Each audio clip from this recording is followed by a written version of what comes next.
தனுசு ராசி அல்லது தனுசு லக்னம் சார்ந்த நபர்களுக்கு உங்கள் வளர்ச்சியை யாருனாலையும் தடை போட்டு நிறுத்திய முடியாது. உங்களுடைய வளர்ச்சியை யாருமே தடுக்க முடியாது. அதுதான் உண்மை.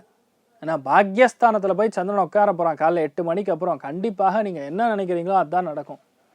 குழந்தைகள் மூலியமாக நல்ல விஷயம் நடக்கும். குழந்தைகள் வெளியூரில் இருந்தாங்கன்னா கூப்பிட்டு பேசுவாங்க.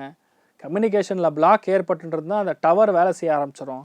அந்த கம்யூனிகேஷன் பிளாக் வந்து நிவர்த்தி ஆகிடும். நிறையா பேருக்கு இன்றைய நாள் பார்த்தீங்கன்னா இன்டர்நெட் சர்வீஸ்லாம் பிரச்சனை வரும். அதெல்லாம் இன்றைய நாள் சரியாக போகும் மத்தியானத்துக்கு அப்புறம். அது வரைக்கும் இன்றைய நாள் கொஞ்சம் கவனமாக தான் இருக்கணும். இன்றைய நாள் நிறையா விஷயங்கள் வந்து புதுசாக நம்ம கற்றுக்கொள்ளக்கூடிய வாய்ப்புகள், நம்பிக்கை என்பது எல்லாருக்கும் இருக்கணுங்கிறது தான் இன்றைய நாள் ரொம்ப முக்கியத்துவம் வாய்ந்தது. எந்த விஷயத்தை எடுத்தாலும் என்னால் பண்ண முடியும், நம்ம சாதிக்க முடியுங்கிற நம்பிக்கை கண்டிப்பாக உங்களுக்கு தேவைப்படும். அப்போல்லாம் இந்த 9ஆம் இடத்துல சந்திரன் என்ற நட்சத்திரம் கேத்து இருக்கோ அந்த நம்பிக்கை இருக்காது.